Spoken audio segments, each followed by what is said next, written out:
Welcome, everyone, to Alaska Quarterly Review's Reading and Conversation series. I am Ronald Spatz, co-founder and editor-in-chief of Alaska Quarterly Review, and this event is being recorded and will be available on demand on the Alaska Quarterly Review YouTube channel. Before we begin, I'd like to make a few important acknowledgments. Alaska Quarterly Review gratefully acknowledges the Anchorage Museum for hosting and providing technical support for this event, and the Center for the Narrative and Lyric Arts, Alaska Quarterly Review's 501c3 umbrella organization, which makes this event possible. I also want to make a land acknowledgement. Alaska Quarterly Review recognizes the indigenous land on which all Alaskans live. Alaska Quarterly Review is located in Anchorage, and Anchorage is Dena'ina homeland. Dena'ina is the language spoken by the traditional, present, and future caretakers of this land, and land acknowledgement opens a space with gratefulness and respect for the contributions, innovations, and contemporary perspective of indigenous peoples and marks our collective movement toward decolonization and equity. Today, we are delighted to feature Don Zancanella, who will be reading his short story, The Chimpanzees of Wyoming Territory, a story that was first published in Alaska Quarterly Review that went on to win the prestigious National O. Henry Prize. Zancanella is the author of a collection of stories, Western Electric, University of Iowa Press, which won the John Simmons Iowa Short Story Fiction Award. In addition to Alaska Quarterly Review, his stories have appeared in Prairie Schooner, the Hopkins Review, the Bellevue Literary Review, and other venues. As mentioned, Zancanella has been the recipient of an O. Henry Prize, and one of his stories was cited in the Best American Short Stories, a Distinguished Story of the Year. Zancanella also is the author of 3 novels, CONCORD, A Storm in the Stars, Animals of ALPINE FRONT, which was published by Delphinium and HarperCollins. It was inspired by true events in the Italian Alps during World War I. Animals in the ALPINE FRONT tells the story of an Italian girl trapped in the fortress of Trento, an American boy pressed into service in the Austrian army, and the founding of Italy's first animal welfare program or organization. So with that, it is absolutely my pleasure to welcome Don Zancanella.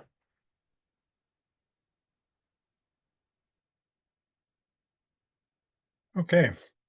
Well, I'm thrilled to be here, thrilled to have an opportunity to read this story.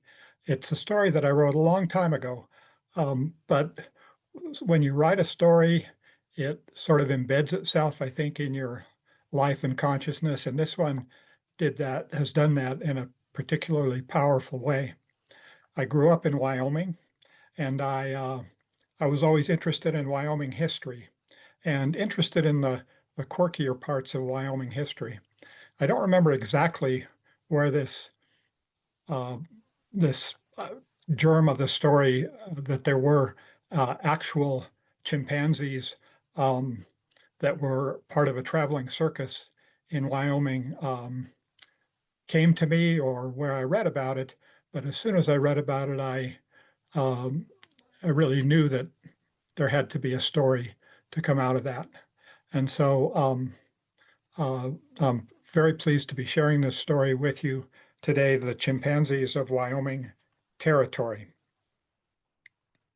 Note: The Frontier Index, a newspaper published from a railroad car that moved west with the colony of workers building the first transcontinental railroad, reported in their issue of June 10, 1868, that a pair of chimpanzees had recently provided an evening of theatrical entertainment at a saloon in Laramie City, Wyoming Territory.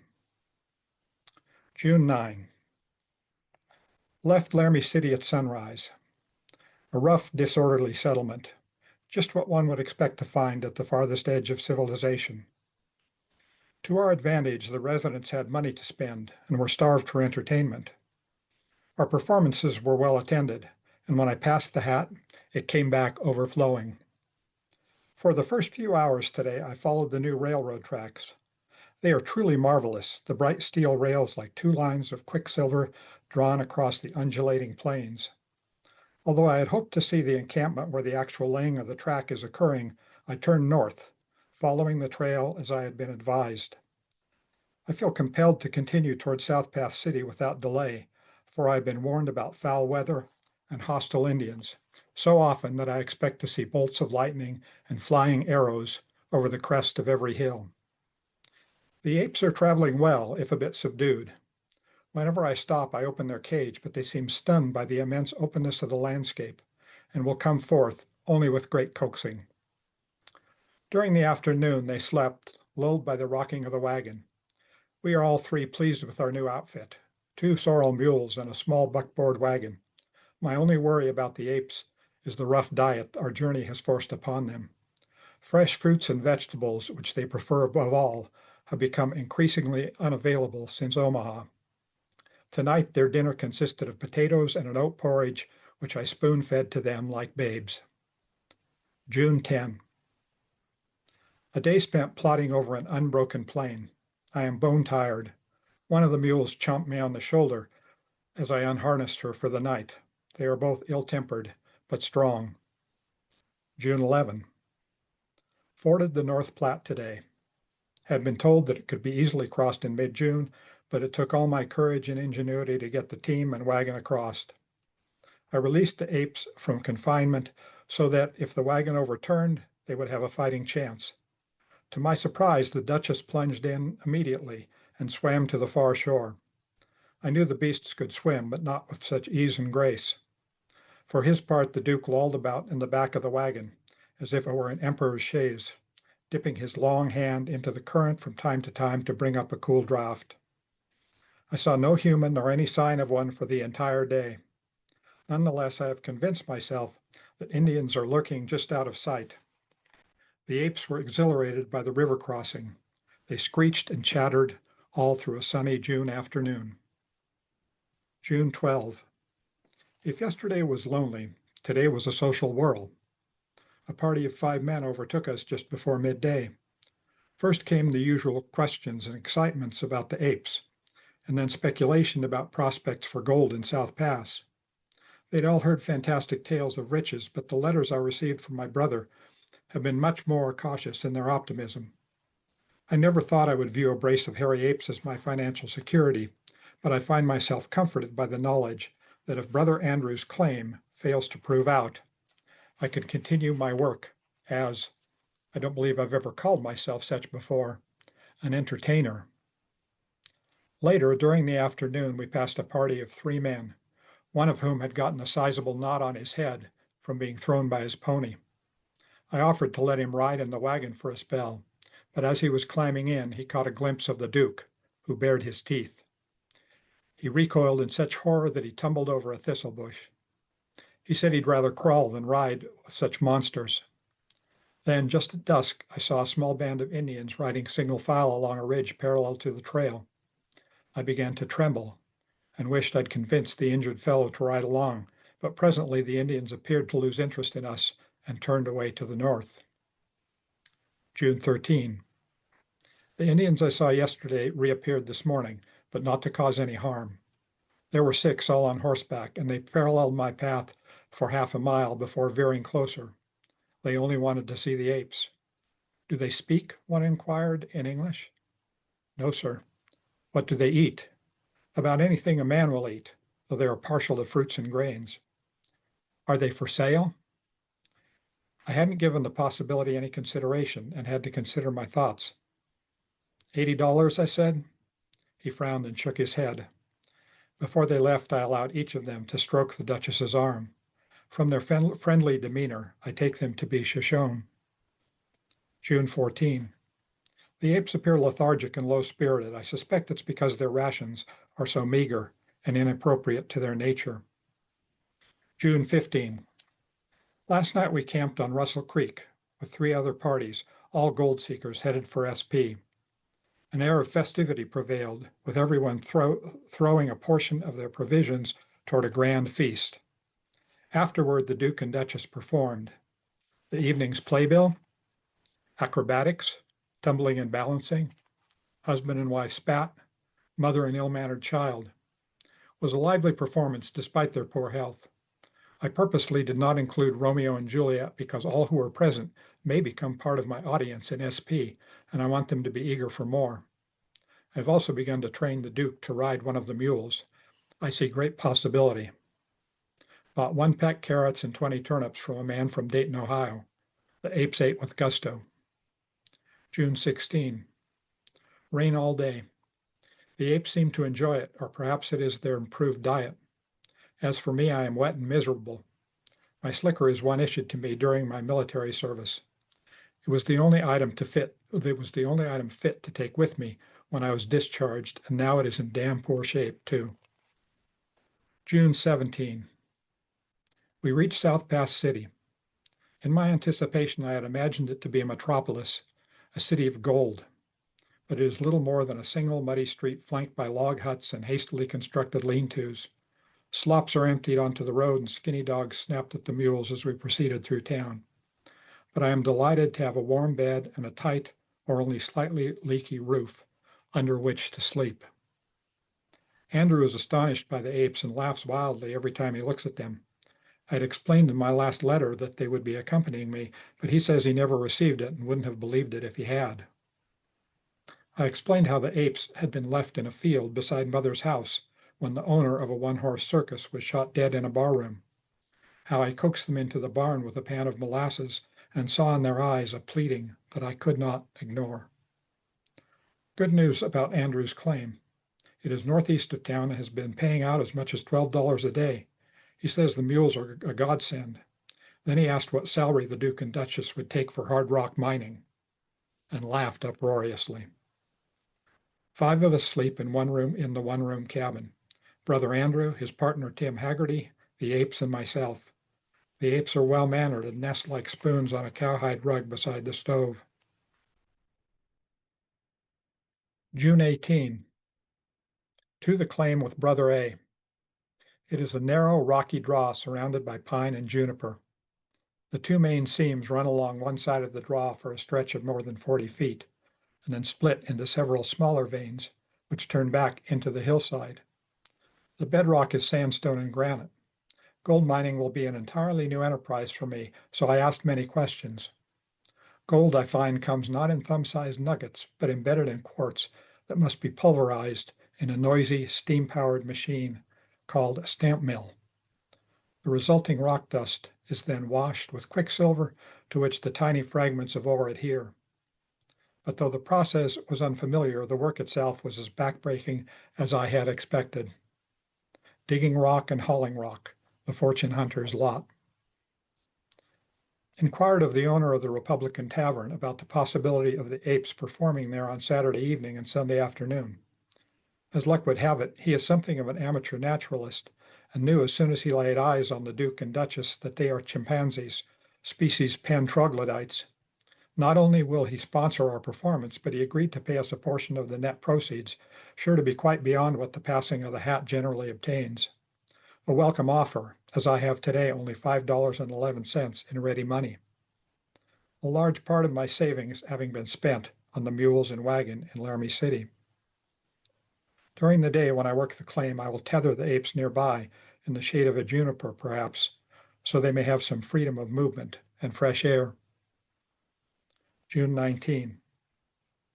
This morning, as I was loading the wagon, 2 hard cases, pretty drunk it seemed, and this at 7 o'clock, approached and began taunting the apes. The Duke screeched at one of them, a barrel-chested fellow with a yellow beard. In retaliation, he took a length of cordwood from the stack by the fence and said, "I'll break his goddamn noggin if he comes at me." At that very instant, Andrew came out of the door brandishing his shotgun. "You be on your way," he said. The ruffians backed off, but the taller one said, "I was at Chancellorsville. You can't scare me." Not a one of us spoke for a long moment, but finally they did move up the street. I could have told him that I was at Chancellorsville too, but he was drunk and would not have appreciated the coincidence. Since I have owned the apes, I have made a study of the responses they provoke from onlookers. Some laugh wildly as if these man-shaped creatures are a joke, a caricature of human form and behavior. Others approach with childlike curiosity, asking question after question as if the strangeness they see might be dispelled by words. Still others are terrified, thinking them furry demons, hunchback goblins with toothy grins. June 21. The vein Andrew and Haggerty have been digging for nigh on 30 days turned out to be blind. That is, it disappeared into the hillside more abruptly than anticipated. They conclude that it will not be worth our trouble to mine it out further. And so we start on the second major ledge tomorrow, hoping it will pay out. At this rate, our labors will not even cover our expenses. But miners are like poker players. They continue because all their hardships can be redeemed by a single run of luck. Last night I dreamed of Chancellorsville. As usual, it is raining heavily, and I'm lost in the woods. As I walk, I begin to notice that wounded men, dying men, are somehow entangled in the branches of trees. I will not recount the dream in more detail because I fear writing it down will hasten its return. June 22. There is a certain nobility about the apes. They are exceedingly kind to one another, and their eyes sometimes reveal a melancholy thoughtfulness. This is the 10th month in which they have been in my possession, and I've begun to view them as more than mere beasts. Indeed, they often seem at least half human. Even those who see them as curiosities are moved by their portrayal of Romeo and Juliet, when the Duchess cradles her dying mate in her arms and then lays herself down beside him. June 23. Tonight we played the Republican, the evening's playbill, acrobatics, husband and wife spat, dancing, Romeo and Juliet. Although the applause was gratifying, the hat was not well filled. Miners, I begin to see, are a penurious lot. Thus, the small share of the evening's drink receipts given to us by the owner is a welcome supplement. Our earnings for the evening, $6.23. As I gazed out across the audience, every third soul seemed to bear some mark of warfare. A missing limb or scar or clotted eye. Hardly a man in South Pass City did not fight in some great battle, at Chancellorsville or Chickamauga or Antietam or Lookout Mountain. Andrew and I started off in the same unit, two knot-headed farm boys from Missouri. Then we were separated, and I did not lay eyes on him for 2.5 years. Occasionally a fight erupts from one of the mining camps over old animosities, blue and gray, but mostly we seem to do our best to forget. Some of the men from the South we call galvanized Yankees because they have so quickly and completely shed their former allegiances. But we have all been galvanized. June 25. The apes have been stolen. Early this morning, I tethered them at the claim just as planned. When I returned to visit before midday, they had vanished. Andrew insisted they must have escaped, but I know they could not have untied the ropes. If they chewed through them, fragments would have been left behind. Still, we searched up and down the surrounding hills until nightfall, but to no avail. Tonight, I discovered that the two men who harassed the Duke and Duchess on the street on Tuesday have left town. I am convinced they have robbed me. I will set out to hunt them down tomorrow. Andrew cannot accompany me because he does not have complete faith in his partner Haggerty and fears losing his claim. So I will go alone. June 26. Followed the trail south, but a party heading in the opposite direction said I was the first soul they'd met all day. Turned back. I am riding a small gray mare belonging to the stable smithy, having left the larger of the two mules at the livery as collateral. I carry a carbine rifle belonging to Andrew, which I hope I will not have to use. Late this afternoon, went a little way northward toward the Wind River Mountains, following a recommendation from Andrew, based upon intelligence gathered from other miners. I should have listened to him from the beginning. It has been unseasonably cold, and I am sore with rheumatism. I do not believe I am cut out for tracking desperados. June 27. Early today, I found the remains of a recently used camp. I do not have evidence that it was the thieves, but see no other option than to follow this trail further. Whenever I sit beside a fire in the darkness, I am carried back to the nights before battle, when we would stay up until dawn, made sleepless by fear and excitement. Then the thunder of the cannons would commence, and the horses would start to stomp and moan, and I would wish for my mother and father, using the prayers I learned as a boy. I think I am somewhat like a father to the apes. I know they are not Christian and cannot pray, but I hope they are now remembering me and can take some comfort in those memories. How does a beast think? What causes it happiness, and what causes it pain? June 28.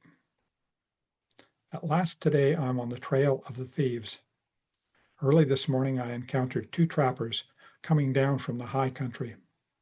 Yes, they said they had indeed seen the very robbers, one on horseback and the other driving a buckboard wagon on which was lashed a large crate covered with tarpaulins. Pigs, the trappers were told when they inquired about the nature of the cargo. They estimate I am only a few hours behind. It occurs to me that I do not know which army the man with the yellow beard fought with at Chancellorsville. Now, as I write by the firelight and wait for the morning when I can take up my pursuit, my heart swells with compassion for the apes. Perhaps they are being beaten or starved, or even if not, they must be terrified to travel all day in darkness, hearing only strange voices. They have the minds of small children and cannot understand. June 29. Tonight I am almost too tired to write. Just after sunrise, I glimpsed the outlaws on a high plateau, perhaps a mile distant. Certain I could overtake their slow wagon, I spurred the little gray onward, but lost them where the trail forked into two wooded canyons. Searched them both from end to end, and explored the steep ridge between the canyons on foot. Came near to a bear, but did not shoot because I did not want to disclose my position. Only with luck did I find my way back to my horse. Tonight I build no fire and make these marks by the light of the moon. June 30. It is with great sadness that I write these lines. Today I arose at first light and rode hard. Presently I heard a single gunshot, and following the sound spied the smoke from a campfire rising from a copse of willows by the south fork of the creek. I urged the gray to a gallop, holding the rifle in one hand ready to fire, but they had escaped, leaving the Duke shot dead. The Duchess sat beside him on the ground, holding his hand to her face and softly keening. What I took for a campfire was their little wagon set ablaze. I reasoned that they intended to shoot them both and burn the bodies, but heard me coming and only finished half the job. What unnatural evil is it in men that one would do such a deed? What motive had they for stealing the apes, and what enmity for me or for them that they would in cold blood murder a husband before his very wife? I wept to see her there and then gathered her in my arms. July 1. Today we buried him. All night she slept beside his body. At first I did not know how I would bring her back. She does not ride, and walking would take several days, and we haven't the food to last. Then I hit upon the idea of a travois, of the kind I have seen Indians use. I was able to build a rude version, the Duchess seated upon a pallet of pine boughs and two long poles lashed to the saddle. It is clumsy, but faster than walking. From time to time, she becomes agitated and peers back in the direction from which we have come. July 2. Late today, we reached South Pass City. Andrew is outraged at the murder of the Duke and wants to mount a posse, but I am not in favor. You have been robbed of your livelihood, says he.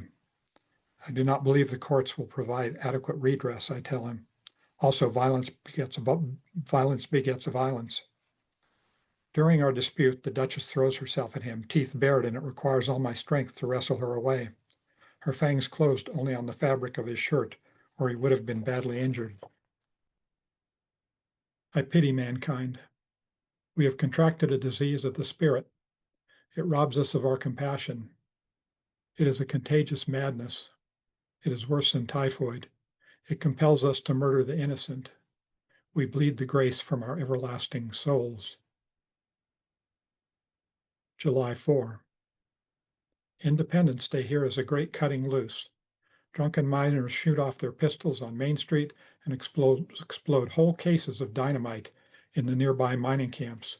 Windows shatter and horses bolt. I was awakened at dawn by an ungodly explosion that sounded as if it were in the next shack. The Duchess shrieked and cowered on her rug. I dressed and took her into the hills near Andrew's claim, away from the cacophony. The day was warm and I napped for a time. Then fed us both a holiday picnic, tinned apricots, barley sausages, and biscuits baked by the Swede who lives in the house behind Andrew's. When we finished, we sat in the sun, and the Duchess began to frolic on a patch of grass. Presently, she executes a pirouette that is part of a dance that she often performed with the Duke. She does it a second time, now looking expectantly at me. I respond with the Duke's step, a hop and a bow, as best I can, and she follows suit. Together, we perform a little minuet on the hillside. When we are finished, we drink the juice from the apricot tin. I notice that the shooting has ceased, and all that remains is the faint smell of gunpowder passing now and then on the air.